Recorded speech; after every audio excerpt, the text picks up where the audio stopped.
I love Deltarune, and it's hard not to love Deltarune. The characters are so engaging, there's a great story, the map is fun, but Deltarune is kind of mysterious. By kinda, I mean very mysterious. There's a lot of things not really explained to you in the game, and naturally, some icebergs will show up. Iceberg is basically a scale of top of the iceberg to the bottom of the iceberg, showing things that you might not know about the game. And I fell in love with it. So, I decided to research the entire iceberg and just clear things up for people who don't know. This is the Deltarune iceberg. Also, in the corner, there'll be a number from 1 to 10. If it's 10, I know everything about it. If it's 1, I'm a bit clueless. So, yeah, I hope that clears things up a bit.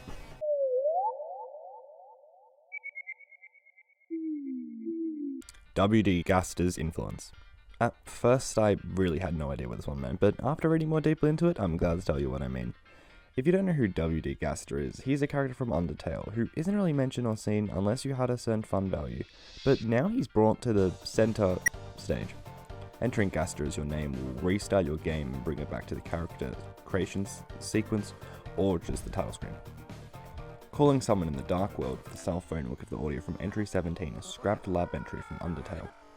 The red bunker at the end of the game gives a slow version down of Entry 17, as well as many of the audio tracks which are listed on screen now use Gaster's motif from Undertale.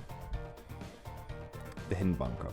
I talked about this a bit in the Gaster part, but it's basically just a bunker that's found at the end of the game where you can't enter it and you can't interact with it, and it will play the audio track for Entry 17, but very, very slow.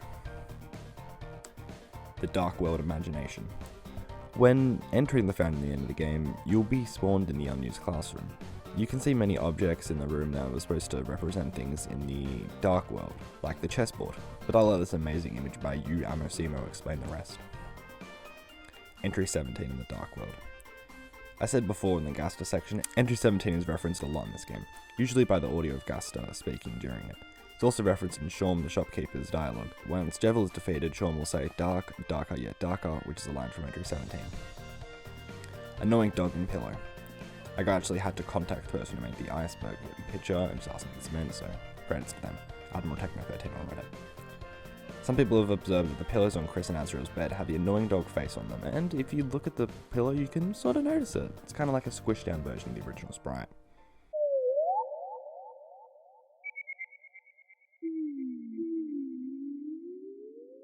The man behind the tree. During a level transition, there is a chance that you'll be transported to a room with just a single tree. Interacting with the tree will give the message, "He is behind the tree." Interacting with the area around the tree will say, "Well, there is a man here. He offered you something," and then a dialogue option will say yes or no. If you say yes, you'll be given an egg. If you say no, the man isn't needed there anymore and disappears. If you interact with the tree one more time, it will say, "Well, there is not a man here again." And if you do interact with the tree, it will say, "There is no one there." Inspecting the egg will give the message, "Not too important, not too unimportant." It's theorized that the not too important part is talking about the egg, and the not too unimportant part is talking about the man. The egg will stay with you when you go back to the overworld, and if you put it in Asgore's fridge, it will say, "You put the egg you were carrying in it too." Checking the fridge again says, "There are 2 eggs inside the fridge instead of there is a pickle jar in the fridge." Yeah, he made a dick joke. Tomorrow dog check. I'm not sure what it means by the tomorrow part, but the dog check is something that happens in both Deltarune and Undertale, where if you're above or below the required amount of rooms, it'll bring you to a room with a dog. In this one, it goes into a dog sleeping with a very chill song that I want a full version of. In Shaum's dialogue, you can find references to the fact that Gaster made Jevil insane. I'll have that on screen right now.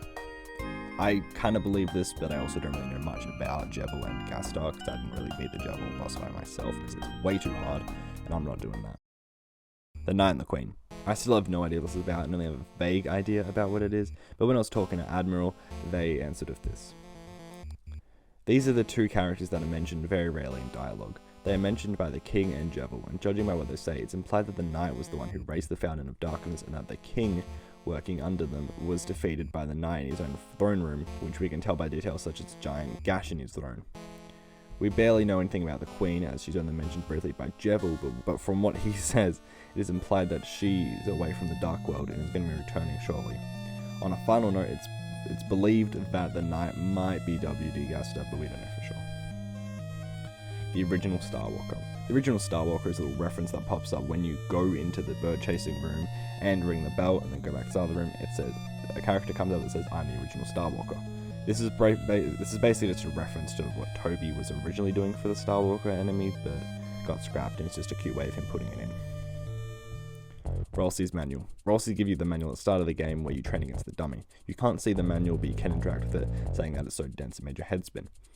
But in the files of the game, you can find the manual, and it's a tutorial featuring some unseen things made in character by Ralsei. I love it a lot, and it's very cute. Each hero represents a route in Undertale. This is pretty self-explanatory.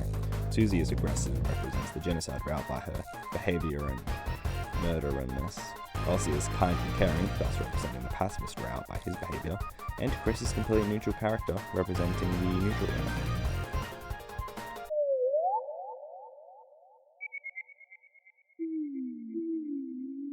Susie's living in poverty. This comes from a theory which I found summarized very well by u/Jello Mortality. Susie wears very rough clothes that are described as disgusting by other people, eats chalk by the teacher, constantly talks about eating sweets, has no house on the map, and when gets caught eating top chef's cake, gets sprayed with water and hisses like a cat. And this is similar to the cat that drinks Alfie's milk in the Overworld. But keep in mind, this is just a theory. A game theory! Jevil knows he's in a game. This one, I can't really get a clear answer to. The most I think is the constant reference to playing a game and the HP dropping references. Jevil says that constantly during his dialogue. But it could also be Jevil saying, how can you refuse when you're already playing, playing Deltarune? Mayor C. So he's a character who is mentioned in a letter found in Azagor's flower upstairs room, who is assumed to be Azagor's landlord, judging by the note that says you have 1 month to pay rent. I assume this is referring to the fact that maybe C is the mayor of the town. However, it suggests that Noelle's mother is actually the mayor due to a pine tree in her office, along with the fact that she likes to keep the air conditioner full blast and is always working. Dealing enough damage to kill K round. If you deal enough damage to kill K round, then, well, nothing happens. I couldn't find anything about this, and the game just goes on as normal as I've seen from hacked footage, which is pretty disappointing. Chris and Susie's names. I can't find anything to confirm this, but anagrams play a part in all the names of the liners. Ralsei is an anagram for Asriel, which could be Chris personifying Asriel into Ralsei due to them missing. Susie could also be an anagram for issue, and Chris could be an anagram for risk. This could make sense as the game kind of plays into these themes, but I don't know. I don't really know what to say about this one. Nothing confirms it. Could be cool though.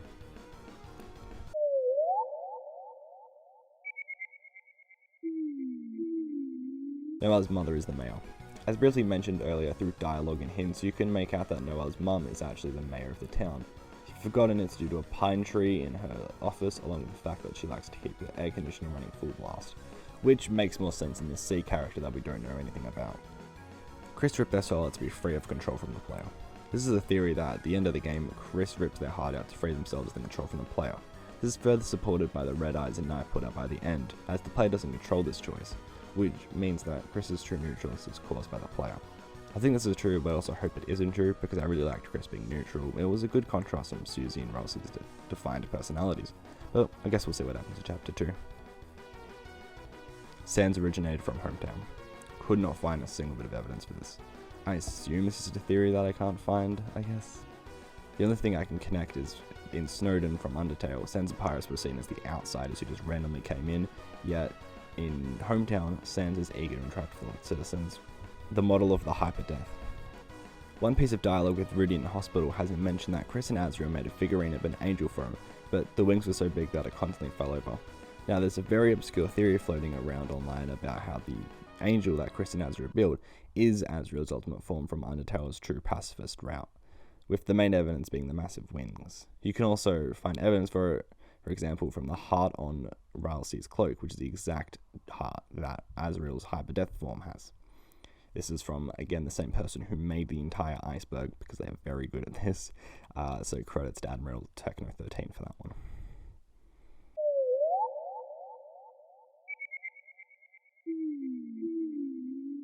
The purpose of the egg. The purpose of the egg is, quite literally, to be an Easter egg. It's a deep secret for fans constantly searching for cool things. I did mention all the other things that it could do, but there's still one more thing it can do, which is during the man behind the tree part. Oh, whoops. There's still one more thing that the egg can do. If you drop the egg, it says, what egg? And that's basically it. The number of the beast. The number of the beast, or Satan's number, is 666. The reason this is relevant to Deltarune is that if you view the properties of the game and see the details and see what version the game is, it says 0.666, which is meant to be spooky or something, I don't know. Gorna Maker. The intro sequence of Deltarune has you creating your own vessel, and this is referred to as Gorna Maker by the game's files, which further implies that the choice you make in this part means nothing. Seems eyes in the card castle. I searched and couldn't find anything about this. I could just be wrong. If I was wrong, then it's on the screen right now, and probably me being very stupid, but I couldn't find anything. I did see Seam's eye out the front of the store, so maybe that's where it is, and I'm just wrong. I don't know.